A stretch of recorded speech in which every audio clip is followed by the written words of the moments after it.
Yo, you already know. Brah Migos Podcast in the building. Price, Rob, Bisky recording a night episode, baby. Midnight Madness. We coming to y'all. AFC North predictions. All contract year team for the NFL. We're also doing NBA. Is LeBron ready to be D-Wade? And also WWE. Come on now, bro. 2 WrestleManias. And we're going to talk about that. Oh, right now. Brah Migos Podcast in the building. Guys, it is a wonderful night to talk about the NFL. And you know, with the NFL comes AFC North predictions now. And we must start with, are the Steeler fans a wee bit right about Mike Tomlin right now? What do you think, Rob? We're going to start with you tonight. So, here's the thing. Everybody's been talking about how Mike Tomlin has never had a losing season. He's only had winning seasons, only been or non-losing seasons. Back when they basically had 16 games where you could beat 500. He could do something like that. But the thing about it is, Mike Tomlin would do things where you're not going to get too far over that hump. He hasn't won a playoff game in a while. He hasn't basically gotten his team to where they've gotten any kind of real big success. They've kind of stayed the course in here and everything like that. And I was thinking, are they right? Are Steelers fans right to basically want him out of there? Because when you're talking about a team that basically is not getting over the hump, is just kind of treading water, is just getting right enough to where basically, they are not bad.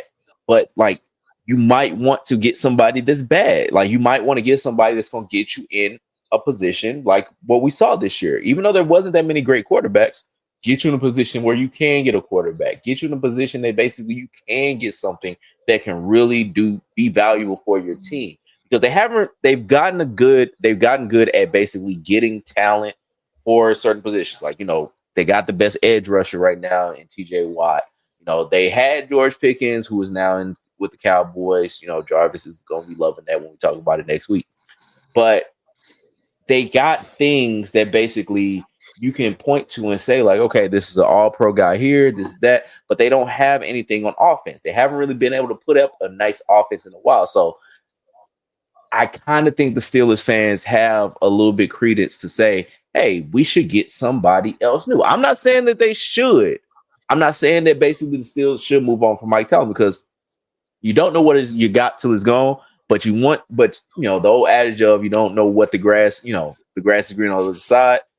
Sometimes you're going to want some new grass. And I think that the Steelers might want some new grass, because it's this grass is starting to get really worn out, worn down, and can't really do shit with it. So I get it on their side. Plus they got Aaron Rodgers now. So, they got 2 curmudgeons that's kind of there.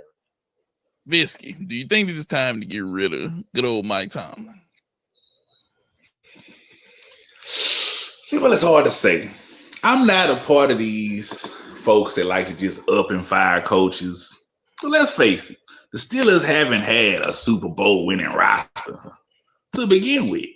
Mm-hmm. So, no matter how good the coach is, if you don't have the players to actually win or the skilled players to actually compete with the good teams, it don't matter what coach you put on the sideline. So maybe if they want to see first, get a capable roster of going all the way. Then if he can't do it with that, because look, he got mediocre rosters that he been 500, with. So if he gets a capable Super Bowl winning roster and then he fails, then yeah, it's time to move on. Because I'm sorry, no matter how good the coach is, if you ain't got the team, they ain't plain and simple. That's a fair point. It's time for some new grass, damn it. It's time for some new grass. It's over. You about done with them too, bro? I'm done. I'm not sorry. I'm not done. I'm not done, but it's just I think I'm okay with them being done with it. Look, this is what I'm gonna say. Mike Tomlin, all of the greats got to bow out at some point, okay? I know that he hangs his hat on. I've never had a losing season, maybe 500, but never a losing season. Well, it's time for you to go ahead and bow out right now, you know? Bad man said, look, he look, you sometimes stay here long enough to become the villain, okay? I ain't saying he's the villain, but he's close enough right now. Just leave. Leave on good terms. Let somebody else take that headache. They always put you in the hot seat. They always ridicule you. Look, you know what's the best way to sit back and enjoy this? You bow out, and then if they have horrible coaching issues after that, you'll see if they really want you back, or if they think that you're a sign of that you were such a stable of stability that they'll pay you more money to come back until they can right this ship. Maybe they will, maybe they won't. But I know one thing. The Steelers need new grass. They need, look, because it ain't about to happen with this quarterback, bro. It's not. I know what you're thinking. It's not about to happen. Look, DK Metcalf isn't going to be able to help you enough. Okay? He's going to need more. That defense still has to find itself. That offense has to find itself. It's a lot of soul searching going over there on both sides of the ball. Now, if you want to be there to go ahead and orchestrate that, cool. But me personally, if I'm Steelers front office, look, Mike, after this one, just go ahead, bro. Bow out.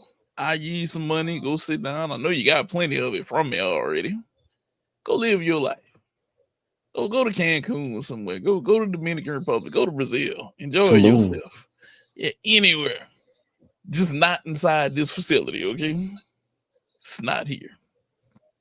I wish him the best after that. I just wish him the best, but time for the Steelers to move on, bro. Now, for moving on, you know, the Browns have a hefty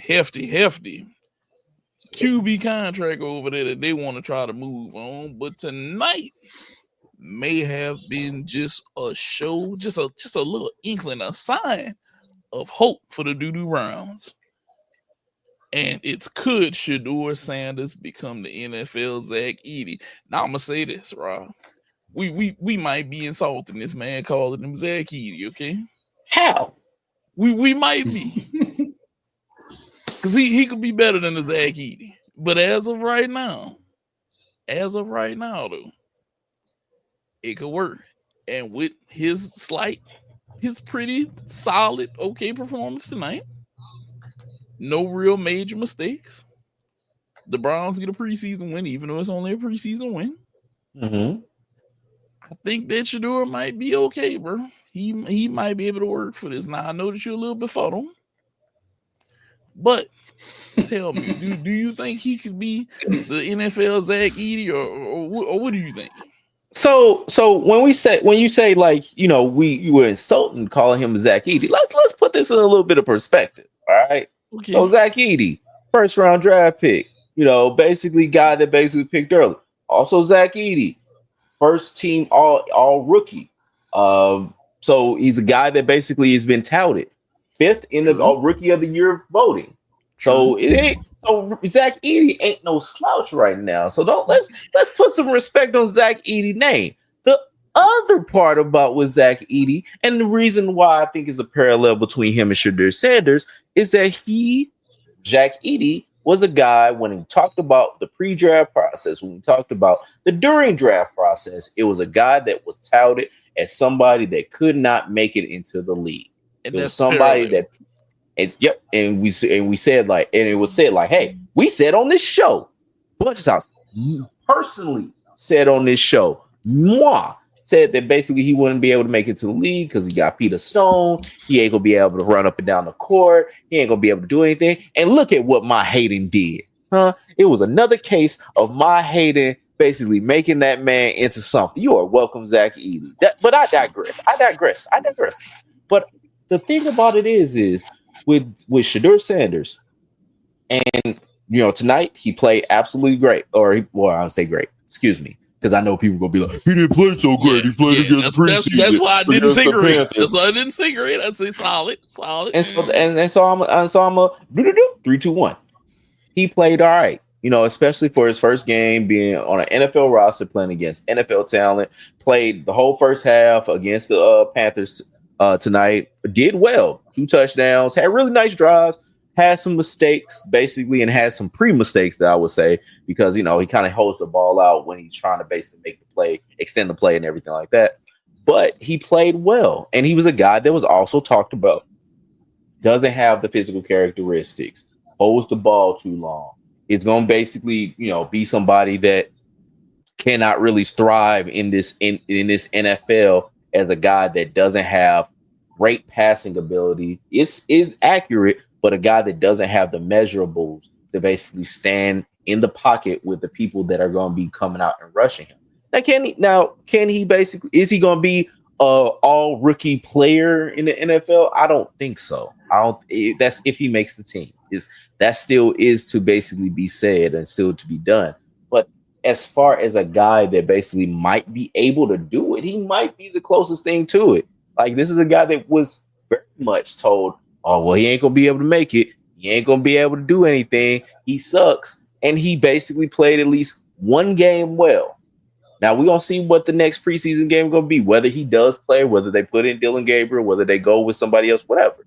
But it's a possibility that if that man starts in the season, we could be talking about a guy that is going to basically be touted and be up there, maybe in the rookie of the year, balloting, maybe up there as far as like within the AFC North.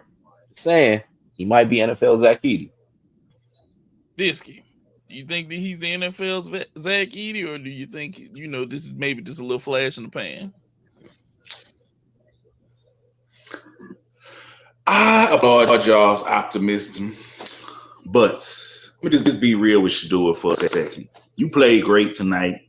I love the way you played, but let's face it. Number ones get on that field in week 1, and you realize that you play for the Cleveland Browns.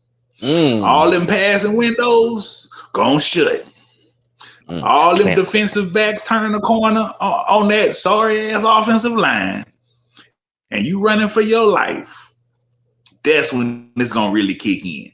Now, I think he played great, but he is not going to get his experience until all of the number ones on the field. And he really sees them small pass windows, them speedy defensive ends coming off the corners. That's when he's going to really know, I got to play for my life. Because he don't have a wide receiving core that's going catch wild ball. He going to have to put it in there. So granted, I love what he did, but I think reality is going to set in week 1 that he really plays for the Cleveland Browns. He don't feel it yet, but I like what they're doing, and he's going to be skilled. He has great skills to be, possibly be rookie of the year. I like it, but I just think the team he plays for is the sorriness of the Browns might overshadow the good he's going to do. Which is, I'm sad to say, that's just what happens. Yeah, that's how I feel, and I hope it's not like that, because I would like to see him go out there and just turn the Browns around and have us all. That's what I want to see. I'm waiting on. It's gonna be interesting. It's definitely gonna be interesting to watch. It really will. Now, with that being said, from the Browns to the Ravens, I'd like to say this. This is going to be another good Ravens season with lack of results. Okay. The Ravens, guilty of running back, high numbers, the freight train, Derrick Henry, 2-time MVP, Lamar Jackson, just doing this thing. But the Ravens fail. They trip every time. They're running up the stairs to get ready to do the Rocky, and they trip and fall on their face right before they even get up there to the top step. Before they even start bouncing around the shadow boxing, they fall flat on their face. Okay, I feel like this is going to be another year where all they do is start to stretch out to grab it. And then they go, oh, got to be quicker than that. I don't see them winning even this year. And it's going to be some Ravens fans out there who are going to say, I disagree with you because we're always in the hunt for the title. Tell Joe Burrow that. Tell Josh Allen that, you know? And just eat it. Just eat that. Because I've been listening to the uprising of Ravens Nation. Just, we're going to win it this year. Yeah. But we didn't get past Josh Allen. No. And Josh Allen got smacked by the boy wonder Patrick Mahomes. You know, greatest QB I've ever watched play. So what makes you, Raven fans, think that y'all go get to it? Just an observation. My Brah Migos here will elaborate and tell me what they think if the Ravens have a chance this year. But you know, everybody has a puncher's chance. Maybe not a real logical chance. But so far, every year y'all start swinging. Somebody clipped y'all with the Mike Tyson, the Deontay Wilder. They hit y'all with the eraser cannon and get y'all up out of here. Bisky, do you even think that they could make it? Do you think what's the chance that we see the Ravens in the Super Bowl this year? I think they got a great chance. You know why? Why are we giving the Bills credit for being in the same boat? Like it's only so many times they gonna get there and lose the AFC Championship game. You know, so the Bills keep going and flopping. You know, the Ravens keep going, and I'm not gonna say flopping because it's pieces, things that happen, right? So I think the Bills, I'm tired of everybody giving them hope. You know, they get to the AFC Championship game and flop. I'm tired of hearing it. Until they show me, I done threw away them. But this is gonna be, they done already got their chemistry. I feel like this could be a year that the Ravens finally make the jump, finally get that push. I think they're gonna I think Lamar Jackson could find a way with Derrick Henry to get the Ravens over the hump. Because you ain't gonna just put Josh Allen above him like he ain't been flying too. Come on now. Oh no, and Pat Mahomes, it's gonna be kind of hard, because when the pinstripes start kicking, you don't know. No, you got to play the 12th man when you play them. So yeah, you got to play the 12th man. Nah, you ain't got to play the 12th unless they can get past the 12th man. So if they get past the 12th man of Patty Mahomes, they got a chance. It's all up, and them three teams are up in the air. I feel like, depending on scenarios, weather, depends on how the games play out and the weather and stuff. So I think they got a chance. I'm not counting them out. Rob, I would have to hear somebody holler about the 12th man only because somebody's Cowboys didn't get a catch. What do you think that the Ravens might do this year? I gotta say, if they don't do it this year, I don't think they will. It's similar to the Bills because it's like I'm looking at this roster and I'm looking at the guys that they brought in. So, like, one of the big names, which is one that is going to come up a little bit later, Jair Alexander. That's a name. That guy basically is going to be on a revenge tour, especially on the other side of Nate Wiggins, who they have there is like one of their nice corners, and still having I think Marlon Humphrey's still on the scene. I'm just checking right quick, but Marlon Humphrey's still there. They're gonna have a nice squad. They just brought in D-Hop or whatever vestiges or whatever they could add to basically put along on the side of Zay Flowers, similar to what Puka Nacua and Devontae Adams is basically gonna be doing. They got a nice guy. They got a still nice ass squad with Derrick Henry coming back, Keaton Mitchell. Keaton Mitchell. That basically I love as a running back. Hopefully he comes back from his injury. He looked good from the highlights that I saw the other day. But this Ravens, y'all got to do it this year because it's like y'all basically, it's the same thing I basically just said about Josh Allen. It's like, y'all get there. And what Nate just said, y'all get there. And then it's y'all just like, like just Sisyphus. It's just like y'all ass is rolling back down that hill. It's like, oh, damn, we got to start all over again. But y'all get a lot of niggas' hopes up. But y'all got to follow through. Lamar, you got to follow through. You've been doing the MVP thing. Now you got to basically do that next step. You got to hit that next step. Get to that Super Bowl, man. Like you got to do that, dog. And before I switch gears, Ravens, don't take it as hate. And the reason I throw it to y'all like this is like this. The Eagles couldn't get over the hump. They added a worldly rusher in the back to compensate for their quarterback to help carry the load. And the quarterback was able to show up, and in reality, the Eagles defense was like the monster that kept Pat Mahomes from untaming, even as he started to uncork at the end to try to score, which thank God he couldn't do that the first half because that game might have been a different game. But you were able to control him for half of a game to make sure that you won the game. You can't add Derrick Henry and not go. You have a MVP and you cannot go. You have Bateman. You have a worldly defense. You can't have all of these things and then keep coming up short. And Josh Allen, don't think that I like you either, because I'll shoot and kill a Buffalo Bill anytime. Buffalo's came good. I ain't afraid of Bills. Y'all just a bunch of unruly animals as far as I'm concerned. But you're going to have to fight your way out and then win. And I will say this, even though one of my bros, Rob, thinks Patrick Mahomes is on a down season this year, don't be surprised if he comes out with a fire lit up on them, new haircut, new him, and he tries to go back to the Super Bowl again. If there's a team who could possibly do this again, it's them.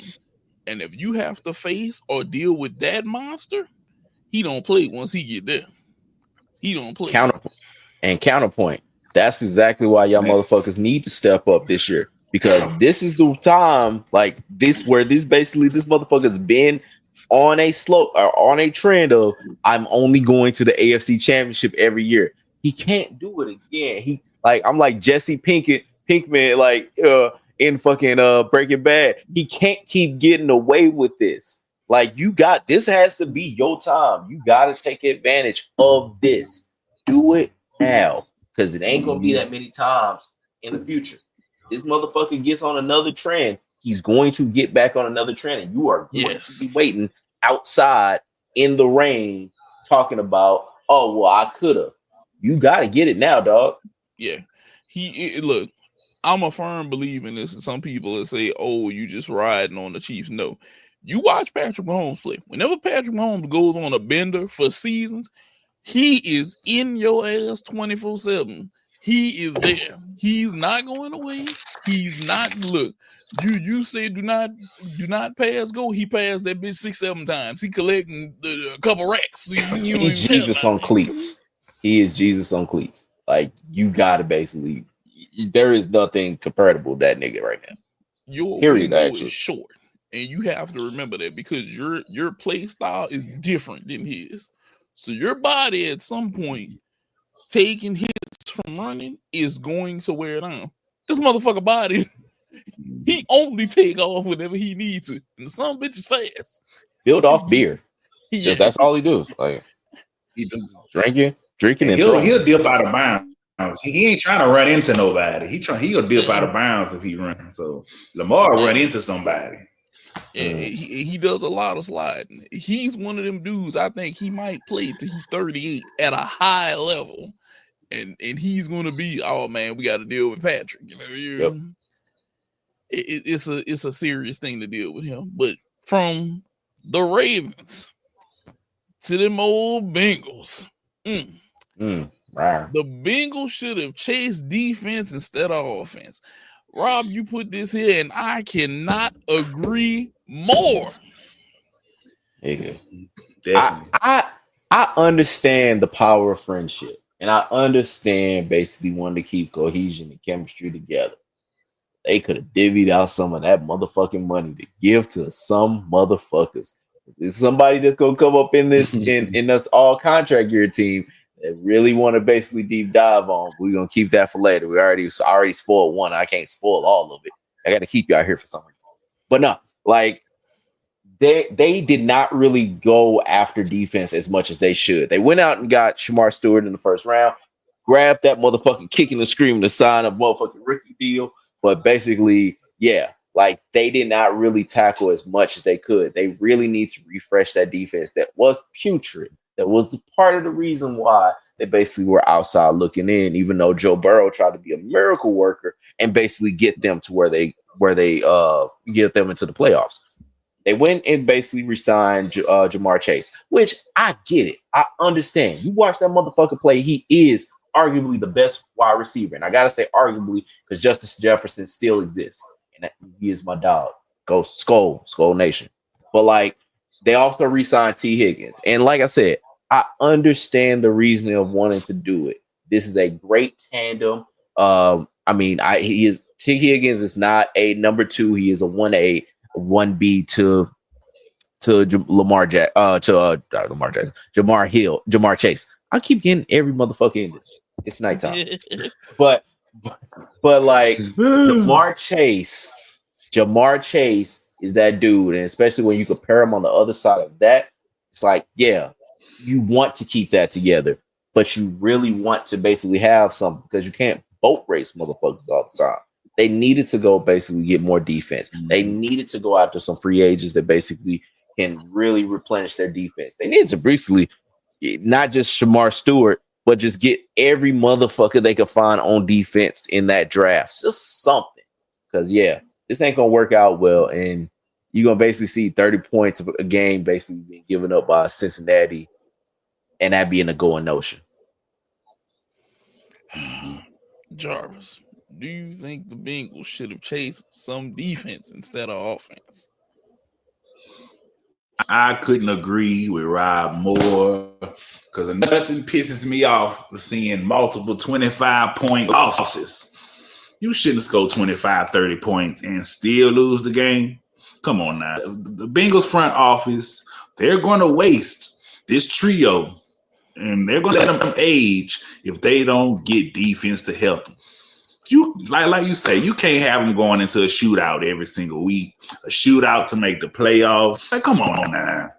If the quarterback gonna get you at least any, you got to have a defense to say we got back that 2020 gonna be good enough. But no, he got to go get 50 because y'all ain't got nobody that can stop the ball.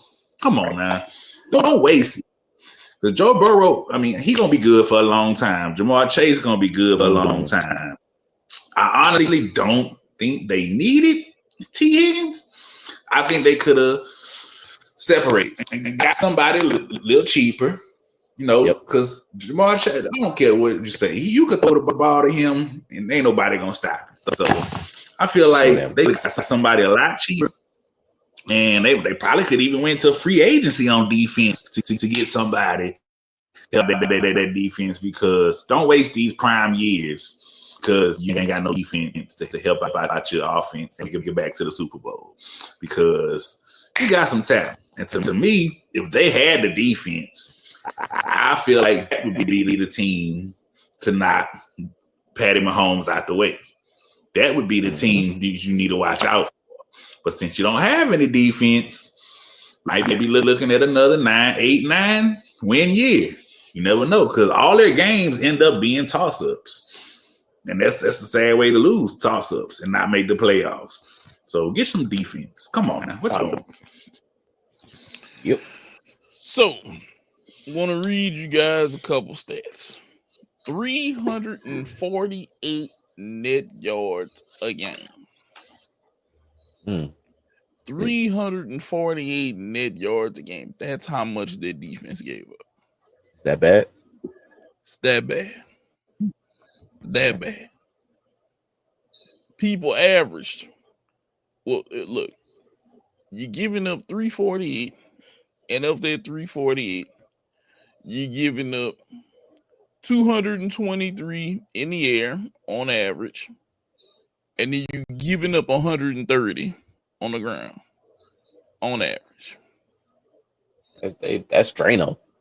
Like they running through y'all like week old milk. Yeah. There's only 1, 2, 3, 4, 5, 6, 7. 7 teams worse than them. Okay. But to say that you're a high end offense with that bad of a defense, you are, and look, sorry, Jarvis, I gotta throw you down here. They're down there with Dallas, with Los Angeles, with Chicago, with Indianapolis, New Orleans, Jacksonville, and Carolina, who all had horrible seasons last year. Booty. That's where you are. And they managed to make the playoffs with that bad of a defense. But they struggled the whole time. All offense. They could have gave up some offense to go get defense, though. It doesn't matter how you cut it. Mm-hmm. No matter how I look at this, Cincinnati, you paid T. Higgins, you paid other people. But for what? Yeah. But for what? That's going to be the question. Because unless you're going to score 35 a game, because you're going to give up damn near 30, you're going to have to score 30, 35, 40, unless this is about to be the most potent offense that we've ever seen in our lives. And you're going to put up almost 40 a game to win 10, 11 games? It's not worth it. I know other people may think differently, but I'm sorry, T. Higgins. I would have tried to package you for as much defense as possible. Yeah, I can try to find me another receiver. I could have went to the draft. I can get one in the draft. I can develop a number 2 receiver behind Jamar Chase. I can develop a number 2 behind him. I can go try to find a vet somewhere. I can't keep throwing on offense and throwing on offense and throwing on offense. We just watched the NBA team go through this in Phoenix.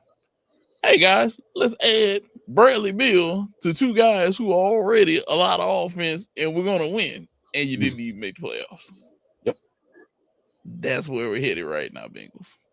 No playoffs, 35 points a game, give up 30, 40 points a game, and then everybody's going to be sad in the locker room. That's what we're looking at. I don't know. Maybe, just maybe. Trade tickets. It just throw that out there. Throw that out there. Somebody would want him. Maybe even the Bears, who may have picks. Anybody. Someone is going to have something to give you to further that defense. Anything. Now, from Bengals to people who are about their bucks. I like it. Rob came up with this, and it's going to be the All-NBA contract year. Not yet. And, it's not yet for the NBA? I thought we had the All-NBA contract year. I mean, we're doing NFL right now. I mean, NFL all contract year. My bad, guys. I was thinking about NBA. NFL all contract between names and all that. Look, we all messing up, boy. We all messing up. Hey, look, you know what? It's on me. I had the Orlando Magic shirt on. That's what happened. It was just it got caught up in the air. It's all good. Look, the all contract year of people who are out here about to get their money or have gotten their money, you know, or they looking for their money, because you know a lot of y'all out here. That's whenever y'all get y'all Paul George on and play the best, and then come out there and go sit on the bench half the year after that. So we're going to start Daniel Jones for our quarterback. Yep. So the reason why we want to do an all contract year team, mainly because when we're talking about fantasy football, so like this is the time for fantasy football drafts, and we're actually gonna have a couple fantasy football drafts for Brah Migos Podcast coming up real soon. So the announcement's coming up real soon. So be on the lookout. But no, when you're basically picking your fantasy teams, you want to pick some of these players because they're going to be basically balling their ass off because they're trying to get a new deal. So first up, like Nate said, Daniel Jones.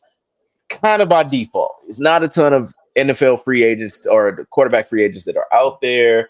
And as you kind of saw, Anthony Richardson's job doesn't seem very secure. So Daniel Jones being out there in Indianapolis playing for that team who just drafted Tyler Warren, who got Michael Pittman Jr., who's got basically Jonathan Taylor. He's got some stuff out there that he can basically work with. Maybe pull a Sam Darnold and get himself some more money.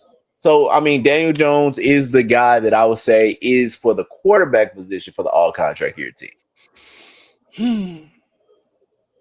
Daniel Jones, that whole Indianapolis thing is a mess there. That's to say the least.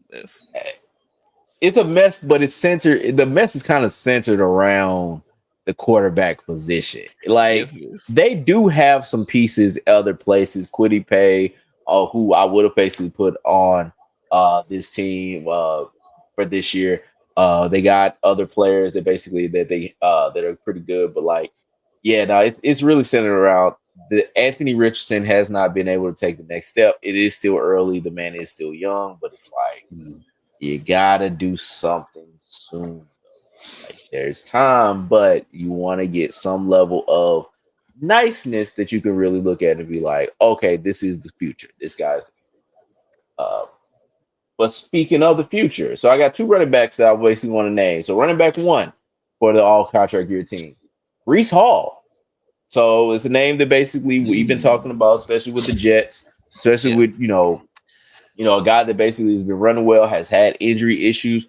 This is the time where he's basically going to want to stand out and get that money, either out of the Jets or out of somebody else. But the thing about it is he's going to have to do that. Like, they're going to probably have somebody else coming up behind him to basically take his position because he's that contract year. But this is the time that he needs to basically play out. Another guy who's in that same boat, especially when you saw it last year, Rachaad White with Tampa Bay.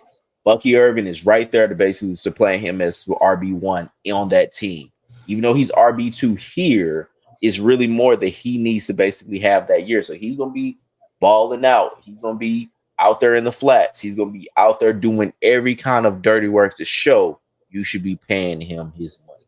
Those are my two running backs for that. Okay, and I'll take up a few for you. Wide receiver one, Scary Terry McLaurin. Okay, I'm going to stop here for a second. Commanders, you better pay him. I got pay him. Yeah, I got to.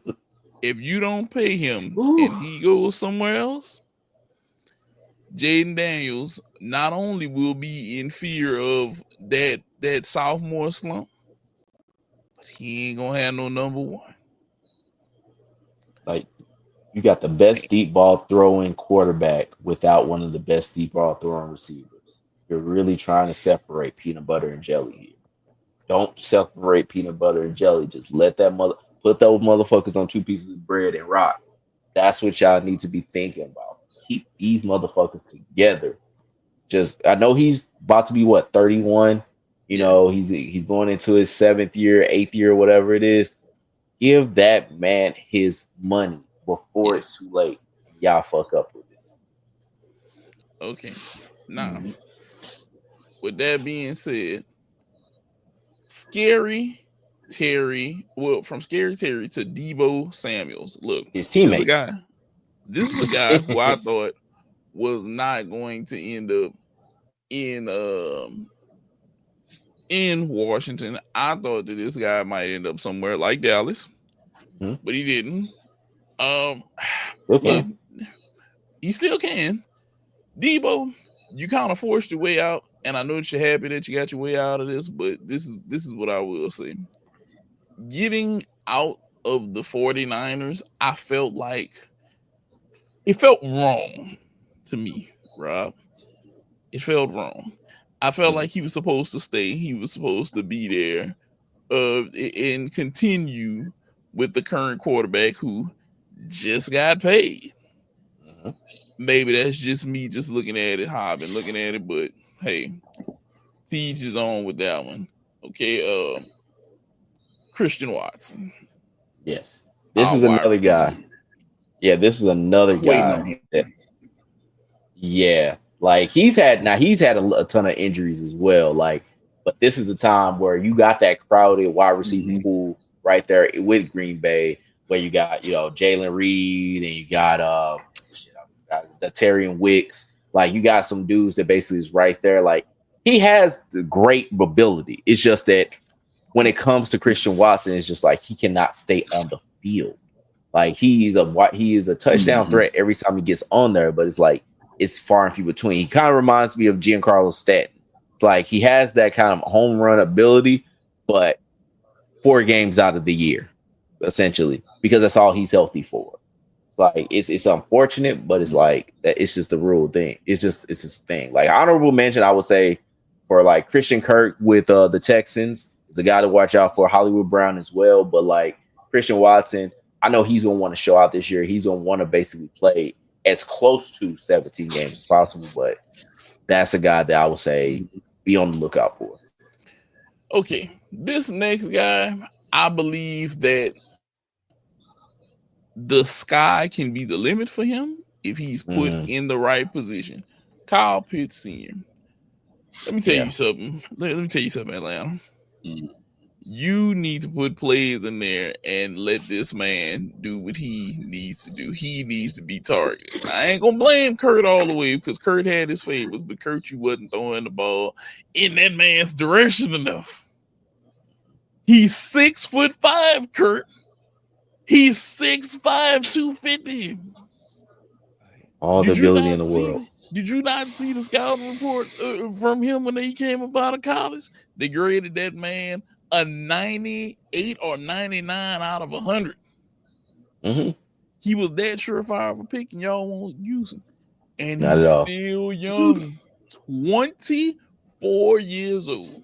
That's crazy.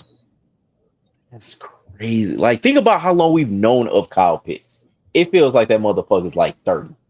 And it feels like they've been like trying to basically like for real. Like it feels like they've been trying to keep that motherfucker in Mylar, like keep him preserved or something. Like no, let that motherfucker rock. Like he's basically now trying to Michael Penix. I can't stress this enough. Rip that motherfucker out the plastic. All right. Make him a 1,000-yard receiver. I think he's only had 14 touchdowns in 4 years, some shit like that. It's a crazy, 10. See, I even overrated you. Like, I gave you more than what you had. Like, that's fucking nuts. Like when this motherfucker came out of college, we were like, oh, he's gonna be a perennial Pro Bowl candidate. He's gonna be like 20 he's gonna be like 10 touchdowns a year. He's gonna be a red zone threat. All this. Here's the crazy part. He had 110 targets his first year. He had 1,000 yards. Only got 1 touchdown. Okay.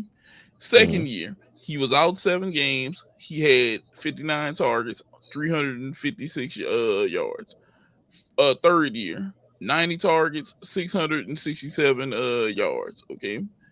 Last year, 74 targets, for 602 yards. Now, granted, this comes off of 68, 28, 53, and 47 receptions. This man is not getting targeted like in his first year. This man needs to be targeted heavenly in the game. Yeah. I've watched him run and just quit sometime because he know that they ain't throwing him the ball. Like, he's like, they never throw it this direction. They don't throw it to me too often, man. Yeah, I just kind of stand here and I'm be the 6'5" target right here, and they don't throw it. Be around. Be around. It is a travesty what they do, and I will say this: if he gets to a high end quarterback, he's gonna make Atlanta eat shit. He's gonna make Atlanta eat shit, and it's gonna be horrible for him. Defensive tackle 1, DJ Reader, Rob. So why do you think they haven't paid this man? So here's why I think they haven't. So he's 30. He's about to be 33, coming up on this season. I think they basically are just like, all right, we're gonna see what we can do about this. He's pairing it up with another guy that I have on the all contract here team, with Levi Anzurike. Yeah, that's probably right. I've been getting names wrong. We'll just add that to the list. But no, he basically, both of them guys, or Alzarike basically is coming off his rookie deal. Reader is a guy that's been a journeyman. Like he's been around the league for a while. So I mean, like I think it's really more. This is probably like his last contract, I would think. But he's gonna basically try to play out, especially with that Lions defense, who now is without Aaron Glenn for the first time in a while. That's basically is going to get some of their players back, like Aiden Hutchinson, Brian Branch, all those kind of dudes. Like it's going to be a better defense than what was shown down the stretch because they were all just really hurt. But those two guys, I would say, number 1 and 2 defensive tackle. If you have an IDP league, those are guys to basically go after. Yeah. So far, he's coming off of like a career high in sacks. He had 3 last year, which a lot of guys would be like, oh, that's not a lot. You're probably right. He's looking at probably his last contract. It's going to be if he can push and make anything of it. Maybe he can be of value to a team for a little bit of nothing if they can get him for like a late round pick. Maybe he can make it effect somewhere, be a very good backup. You never know. Mm. But defensive end 1. Trey Hendricks. This is the guy that basically I was alluding to. There's a teaser about Bengals who they need to pay, especially when you're talking about defense. A guy in Trey Hendrickson who's basically been an outstanding defensive end throughout his career. Guy that basically needs that money. So like it's like somebody else that basically I'm gonna talk about. It's a lot of teasers in here. That's what we do at night. But like this, like when you're talking about not paying defensive players their money, especially when they earn it, dog. This is a guy that's earned that money. Bengals, stop being cheap. Stop reallocating your money in the wrong place. Trey Hendricks earned his money. Kind of same thing with this other guy, Malcolm Kuntz, out of with Vegas. Like being on the other side of Max Crosby, who has got his money repeatedly and earned it as well. Like these are two guys that basically need to get their money, get them paid, get them long-term contract, and basically call it a day. But this is what you guys need to do. Make sure y'all paying these dudes, but at least have these people work out for you, fantasy owners. Malcolm Kuntz, Koonce. Yeah, that one. And then Trey Hendrickson.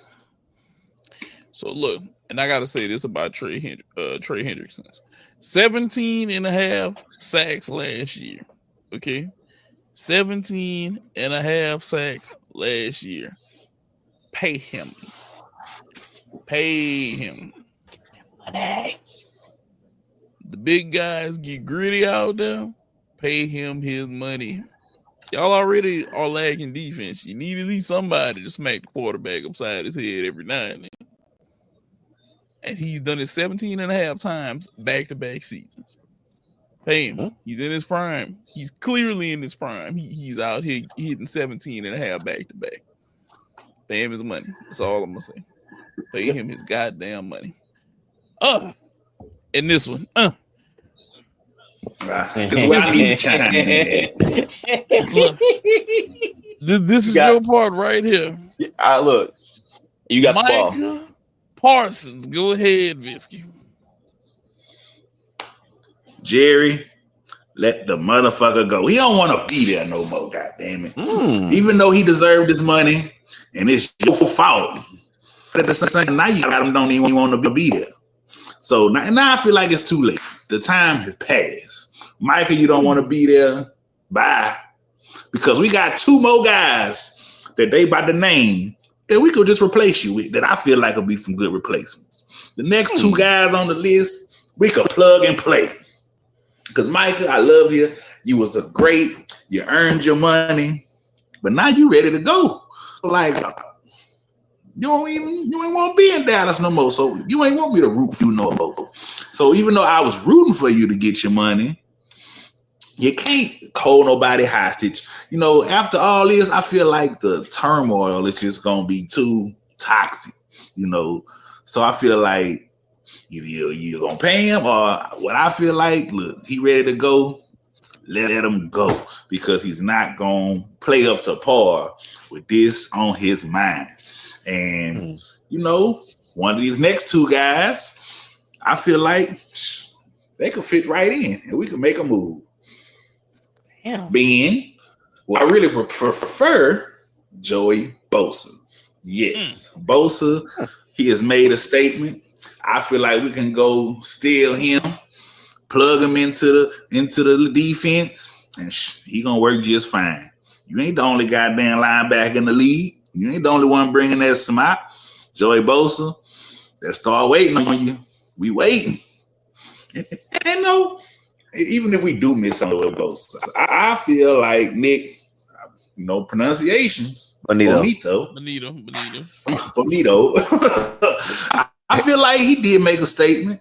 He's made some noise in the league, So I feel like he deserves money too, because I feel like he's constantly in the highlights. He's constantly proving that he could be the linebacker, the number one option linebacker that can then get you what you need, get you the stops, tip balls, all that. So all three of these guys at linebacker, I feel like, just in general, personal feelings aside, all three of these guys, I feel like have earned their money, which I feel like this season, they're going to prove it again of why they need to be paid.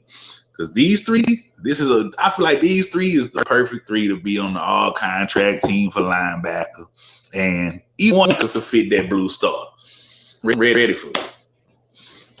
So you ready to push? You ready to push Micah Parsons out for these other two cats? I mean, I'm not saying I'm ready. It's just that when somebody doesn't want to be somewhere, I feel like you can't come back from that. It's hard to come back from it. I get it, but just it's hard in general in life.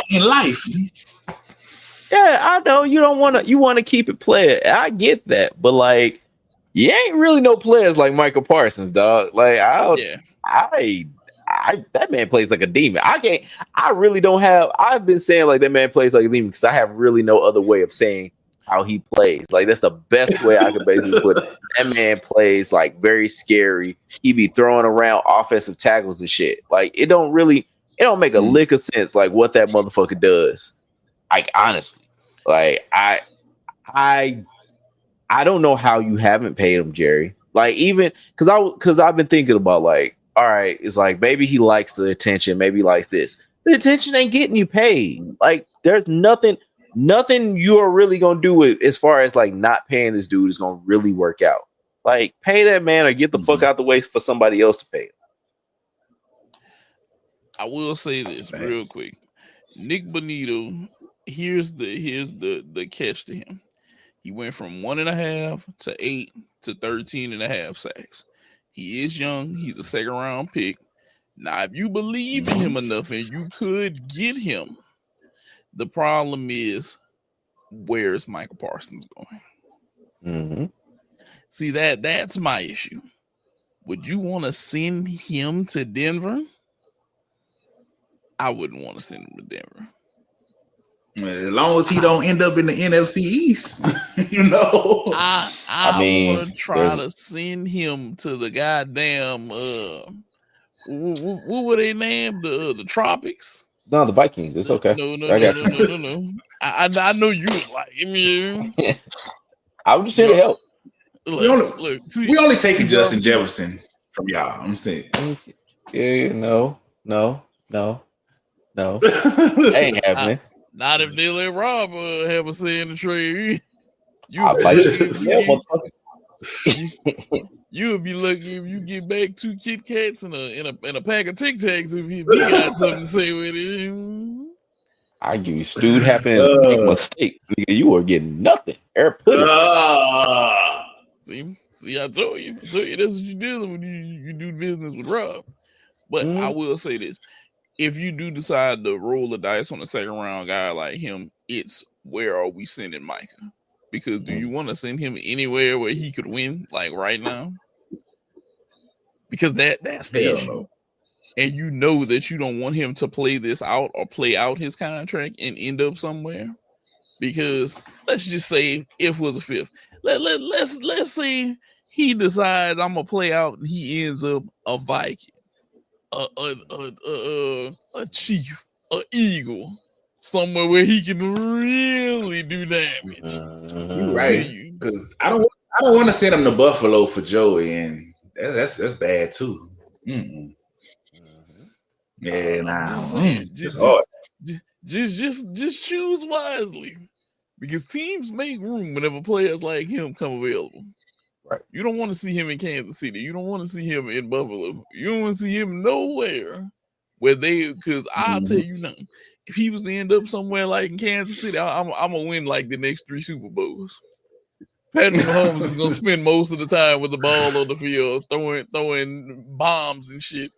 Because Michael Parsons is gonna be knocking CTE into people on the other side of the ball. Okay, it's the best way to put it. So, oh man, be careful where you wish for him to go. Right. This could come back to haunt you. Now, Jair Alexander, cornerback, Rob, that man has a lot of promise. Okay, to me, he has a lot of promise. You gotta pay him. You gotta pay him. Yeah, I don't think you can get away with it. And I think they will. I mean, and if they don't, I think somebody else will. I think this is going to be a bounce back year. Like talking with my brother, shout out to Roderick, man. Like he's a Packers fan. Like he hated seeing Jair Alexander go. But the thing about it is, like, understand that, like, yeah, he's going to show out with the Ravens. And I think that he's going to basically really come back for them and just say, hey, y'all must have forgot who I am. Like, I am a guy that's multiple-time Pro Bowler. I am a guy that basically, is out here. I'm glad to see him gone because he used to shut Justin Jefferson's ass down a lot. And so, but I think he's going to bounce back this year. Same thing could be, well, not really a bounce back, but like, I think who's going to show out, because this is what the Cowboys cornerbacks do. It's like, seems like with the Byron Joneses of the world, I forgot the name, but like you see these guys that they don't stay with the Cowboys. It seemed like you'll have like this Pro Bowl, cornerback like Enderon Bland that basically he's gonna basically get his money. He's gonna be gone like Uncle Elroy in next Friday. Like that's what it seems like it's gonna be for him. But he's a guy that I would say is gonna probably show out this year.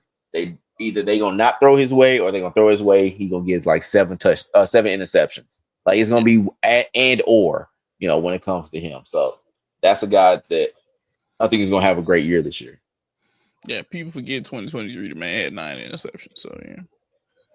He was just right there. Yeah, he didn't have any last year, but it forced the ball to go other places, and other people on Dallas had interceptions. So you throw enough shutdown corners out there, somebody's going to get one. Somebody's going to get one.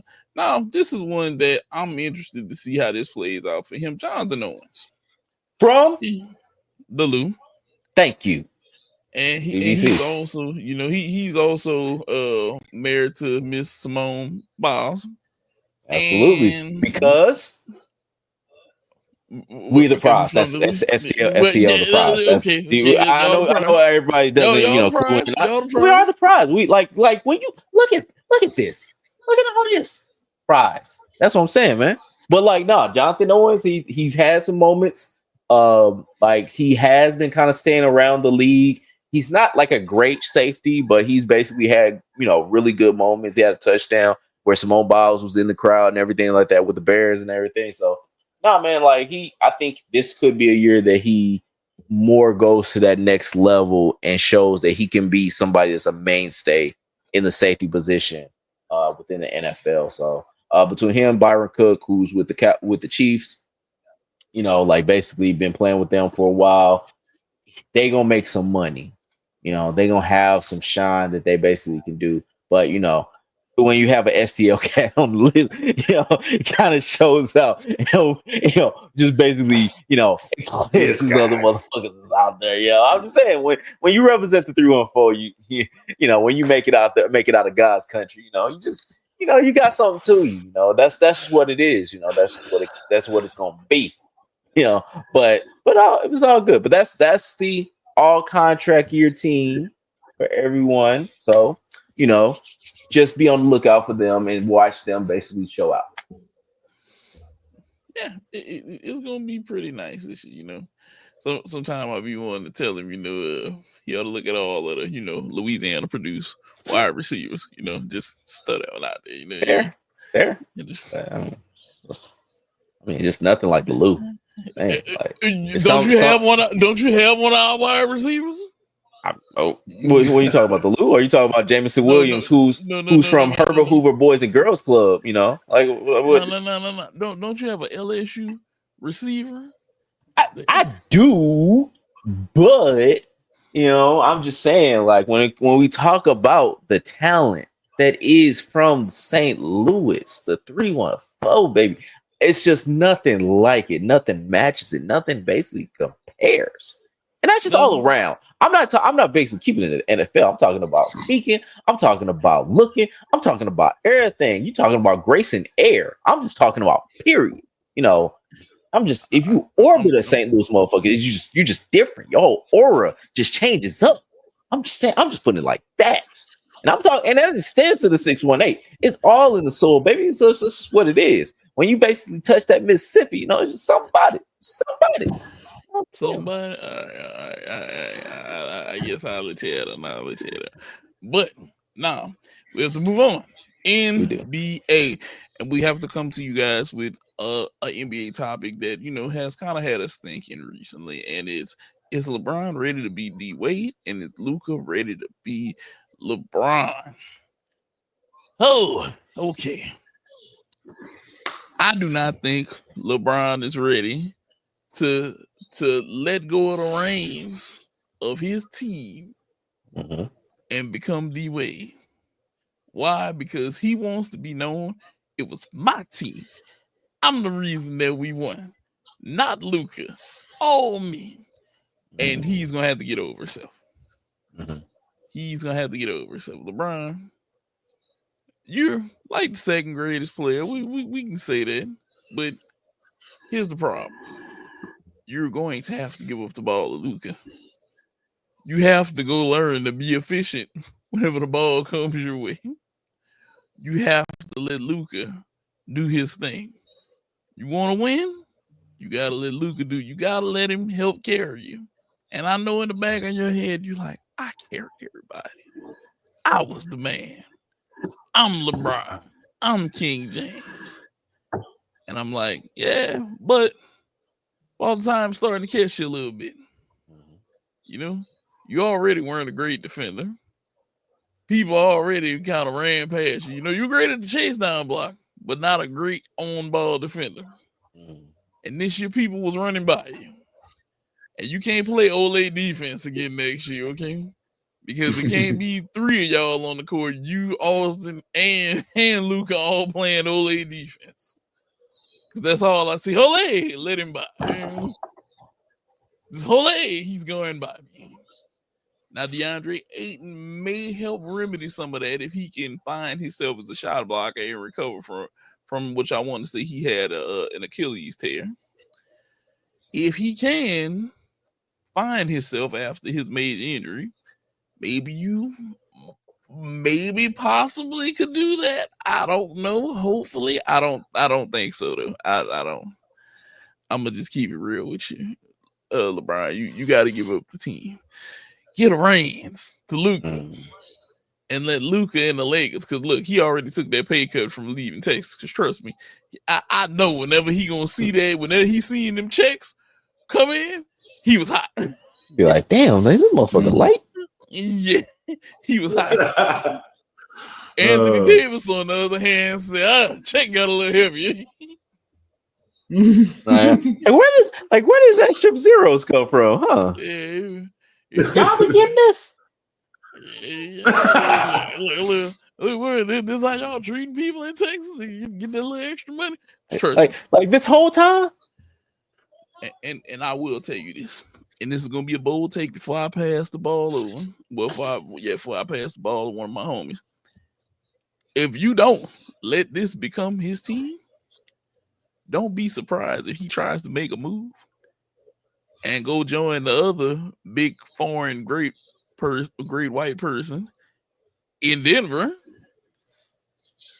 And they try to become the next. Nah. Not Zubac. Nah, don't be surprised if he try to link up with a a great passing foreign big man named Jokic and leave you stinking over there at the Lakers, and the Lakers will blame you and Maverick forever. Like I would just let you know that now. He leaves because of you. That statue over there ain't happening. It ain't gonna happen. They gonna talk about their title. They gonna say it was Mickey Mouse. Some bitch wanted, but look, I already talked bad enough about it. You don't want them to talk bad about it. Yeah. So I'm just tread lightly here. Now I'm gonna hand it over to our residential Lakers fan first. Then I'm gonna let Rob bend it off. So, residential Lakers fan, do you think that LeBron is ready to turn over the reins to Luka? Well, before I get into that, just one correction.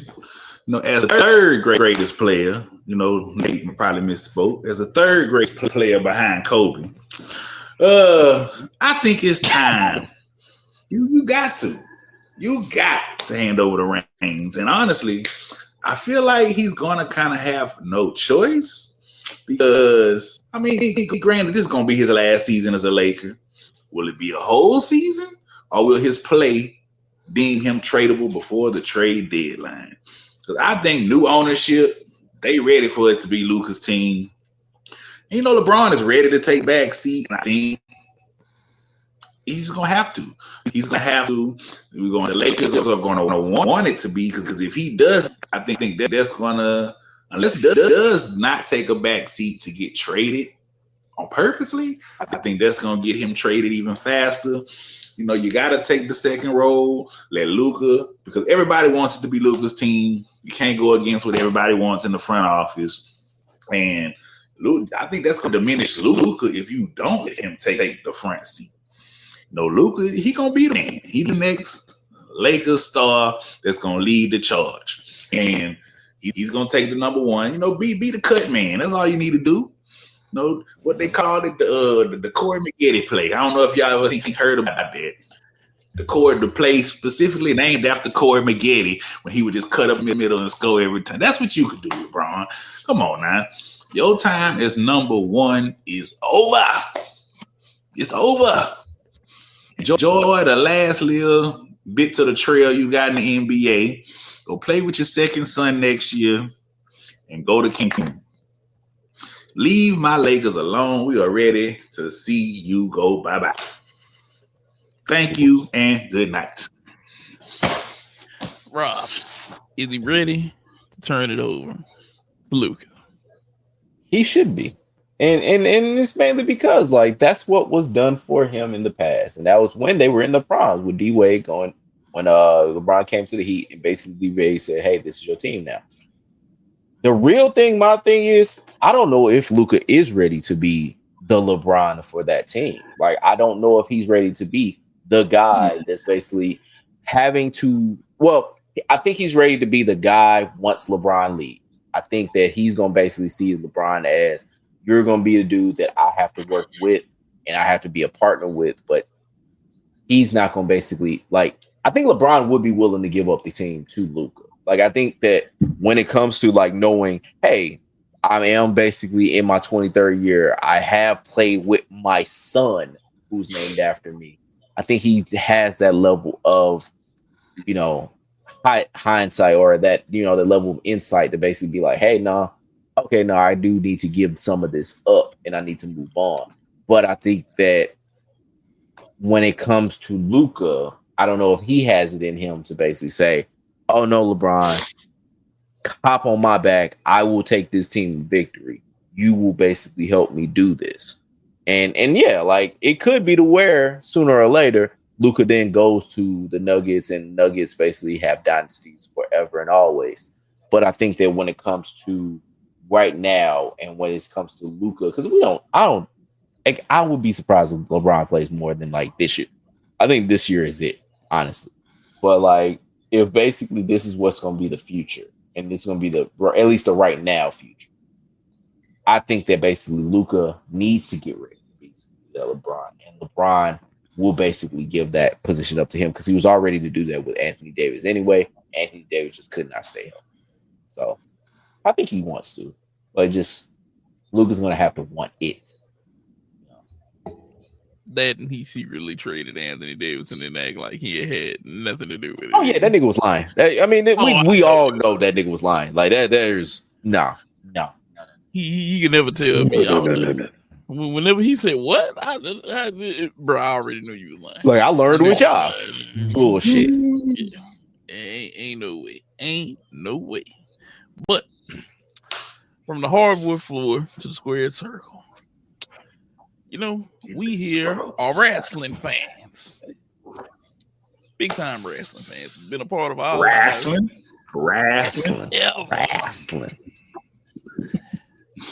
But TKO, you are besmirching our favorite pastime. Do you not know that? WWE. 2 WrestleManias. Right. Have you lost your ever-loving mind, TKO? What is wrong with you? Is something wrong? Who dropped you on your head? Who did that? You point to me right now so I can whoop their ass right now, okay? You sure you did it because say I gotta names. go talk. Say names, name motherfucker. Right. Name names. Because whenever me and my Brah Migos discussed this, many things went through my mind. And one of them was Vince is at his house rolling on the floor of his huge mansion everywhere. Just crying. Because he's like, no, not 2 WrestleManias, not 2 show of all shows. You're not supposed to do this. And with that being said, I'm going to let my first Brah Migo Rob, tell these people how much TKO just sold WWE out. So crack is a drug that is usually, found on, the streets, smoke with a pipe. It's usually found within vacant buildings that have ne'er-do-wells do it. But it seemingly also can be found in Stamford, Connecticut, facilities that house WWE headquarters. Because you motherfuckers are out of your goddamn mind if you basically thinking that WrestleMania needs to be duplicated. There's only one Stanley Cup. There's only one Super Bowl. Like, why would you need to duplicate that? None of those other leagues are looking to duplicate that, but you are looking to duplicate WrestleMania, the showcase of the immortals, the thing that you literally build towards every single fucking year. You have a SummerSlam, you have a Survivor Series, you have a Royal Rumble, but you build everything to basically crescendo at WrestleMania. To say that you're going to basically go in 2027 to get a big WrestleMania for the Saudis and have, get this, The Rock to basically headline it at what would be age 55. I understand he looks like a 275 pound quadricep, but that is fucking ridiculous. That is ridiculous. Notion number 2, number 1 being another WrestleMania. There is no reason to duplicate it. You've had the greatest Royal Rumble. You've had all these crown jewel events. Keep it there.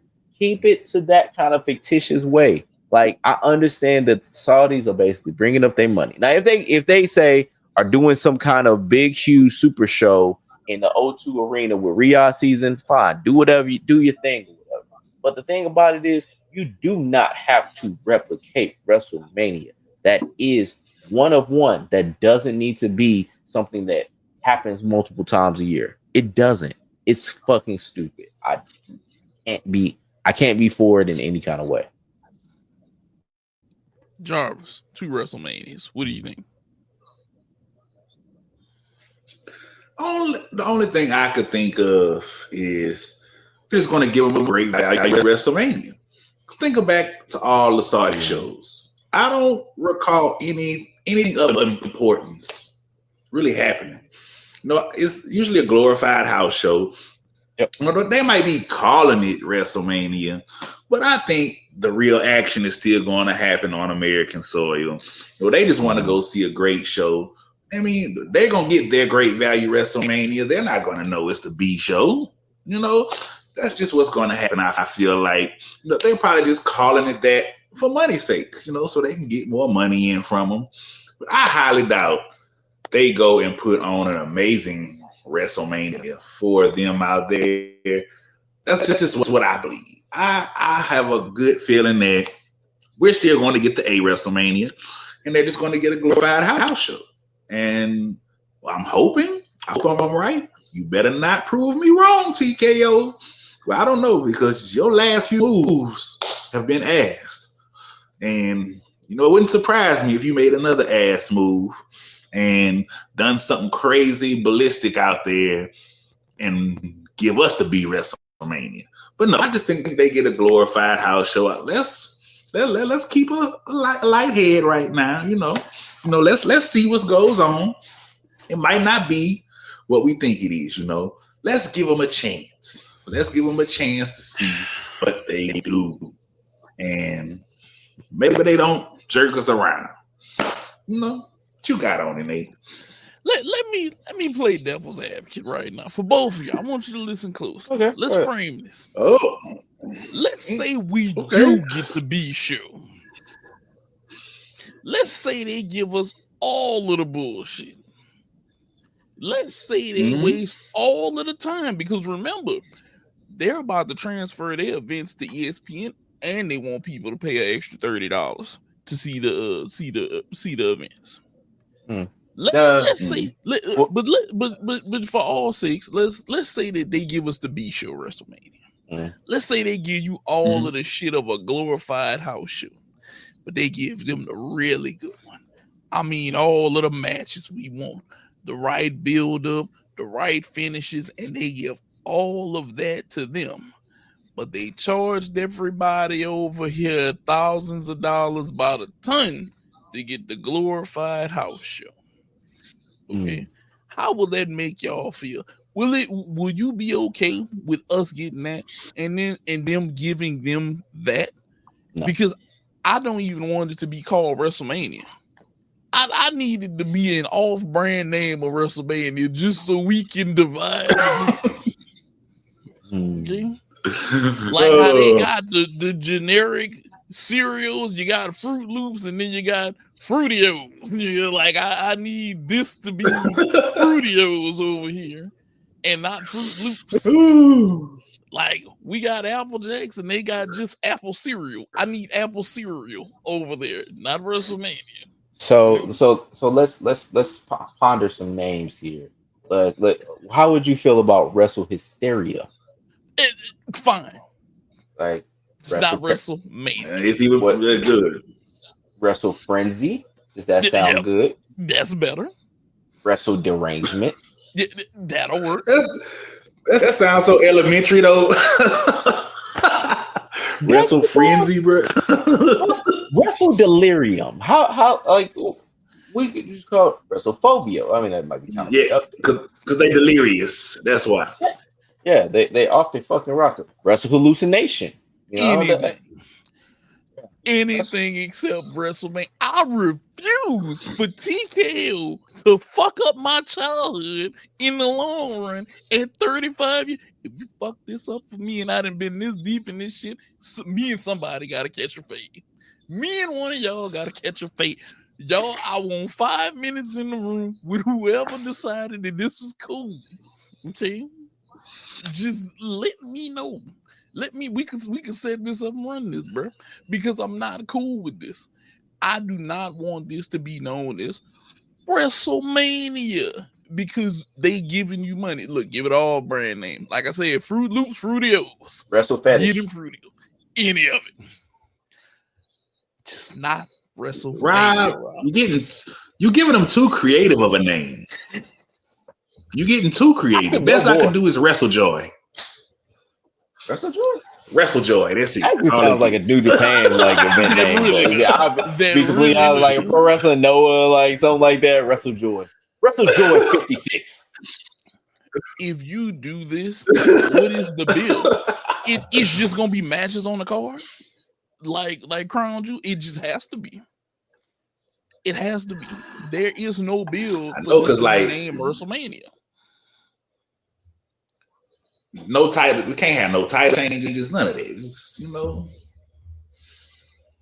maybe a women's United States title could have that. Wrestle idiosyncrasy. Let's be fair. They're not going to. Okay, let's say they give us a bill and then they switch and they put everything that had the bill foot on their WrestleMania and then give us the glorified house show. Your payoff is in Saudi now. Not over here. We just gonna put together a show Let's and remember give it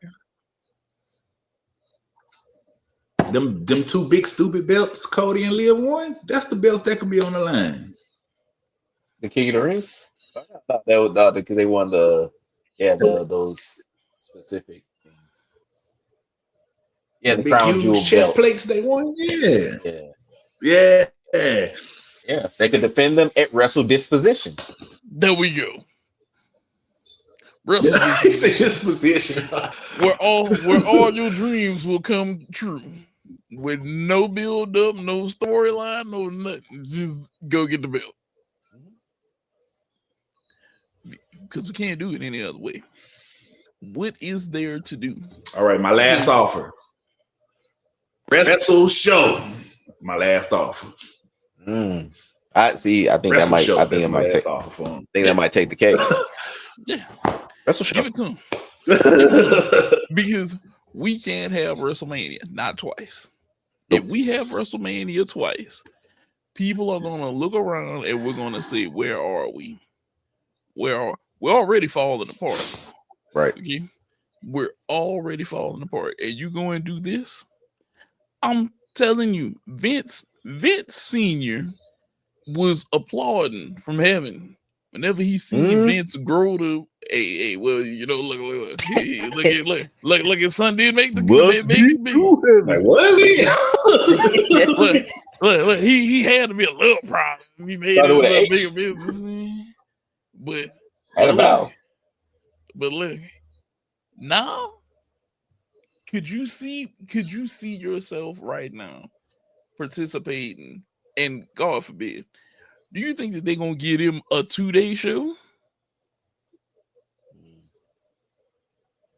Think about it. WrestleMania is 2 days now. Yeah, it's possible. See that? Check's clear. I don't. Ooh, that's a good question.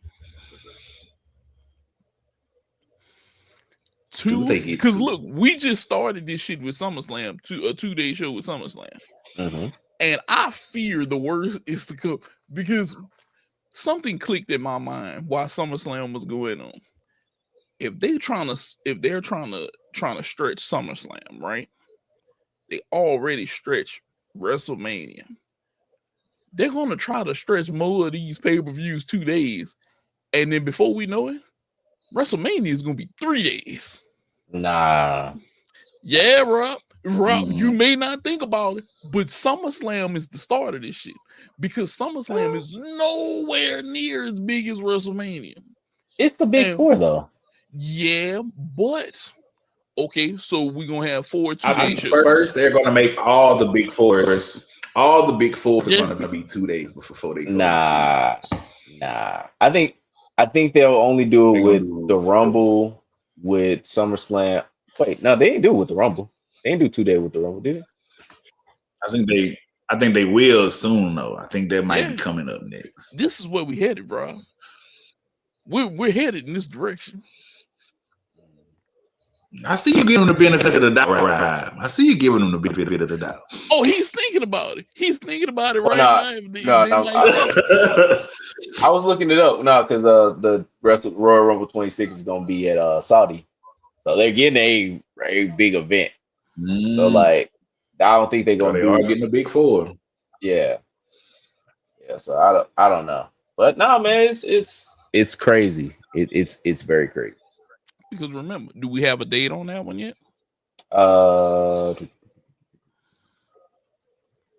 Just says January 26th. Okay, so look. So peep this. We just had SummerSlam. That was a 2-day event. We have a few more left. I don't think any of those would be 2-day events. They could kick this sucker off in January and say 2 days. And say, this is how we're going to start the year. 2-day pay-per-view. Right now. Because remember, ESPN is coming into the fold. All of these other companies are coming into the fold for them to try to make more money. What better way, Rob? I'm already a money-hungry TKO. I want as much as I can peel from your wallet right now. And if I can kick the year off going in your wallet twice behind the pay-per-view, I'm going to do it. I don't know. I'm telling you, Rob, I know you want to, look, I know you want to be the positive person, but I've been thinking about this. SummerSlam did this. And I said, this is a start of something I don't want to see. Because I feel like now you're trying to condition us to say, we're going to make the big 4 2 days. And then if I can rock it a year, 2 days, I'm going to start picking which ones I can stretch 2 days. And you know what's going to be the first new one that they're going to stretch 2 days?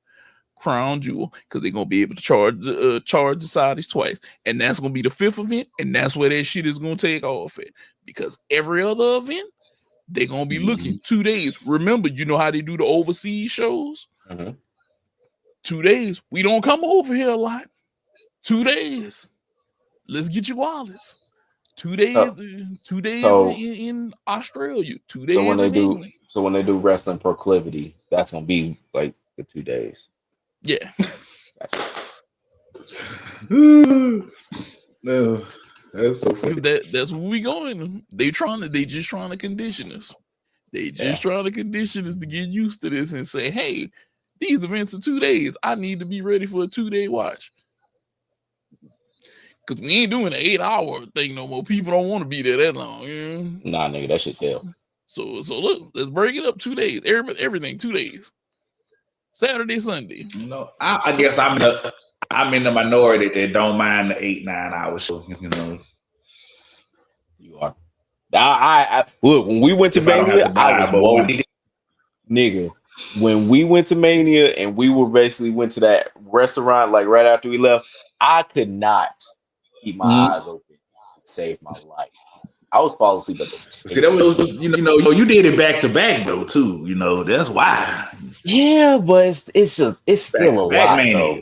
I mean, it was still year after year, but it was like it's still a lot though. A lot.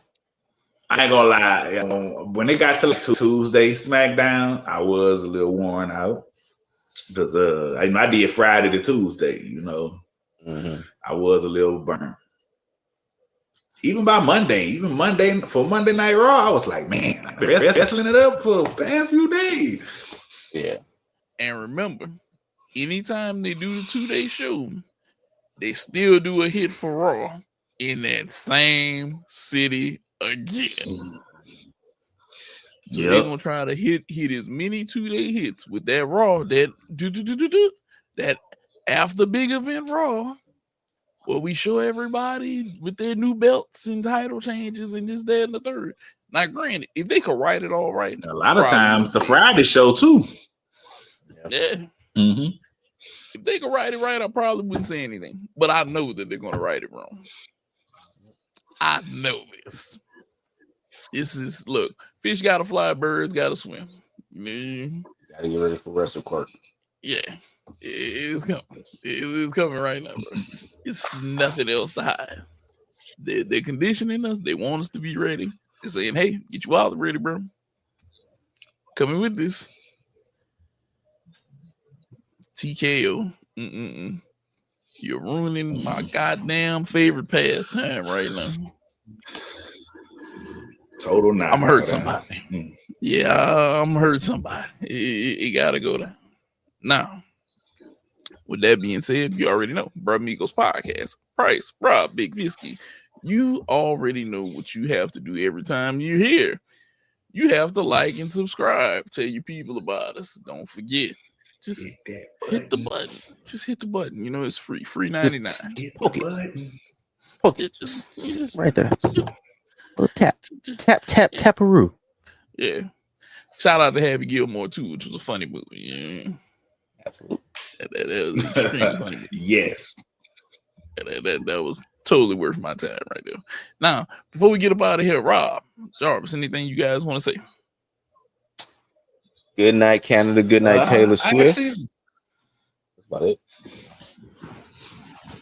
I actually don't have anything to say. No, I'm pretty good this week. Love y'all. Oh, leave them. I think we did good. People, he's only saying that because next week we get on the Cowboys. That's the only reason he's saying that right now. Dude, check your local listings because it's going down. I might have a lot of talking to do next week, so just know him and Rob gonna have a whole heap of talking to do next week. Rob over there rubbing his hands like Birdman because y'all just don't know he been waiting on it. Oh, I do have one thing to say. I got just one. Oh, what you guys say? We finally got the Beast Incarnate back, baby. I know it's mixed opinions, but I, for one, was very excited, ready for Brock Lesnar to return. Let's see. He is. He's there. That's. Yeah. The Brock Lesnar is back. He's there. He's there. With that being said, we're out of here. Peace.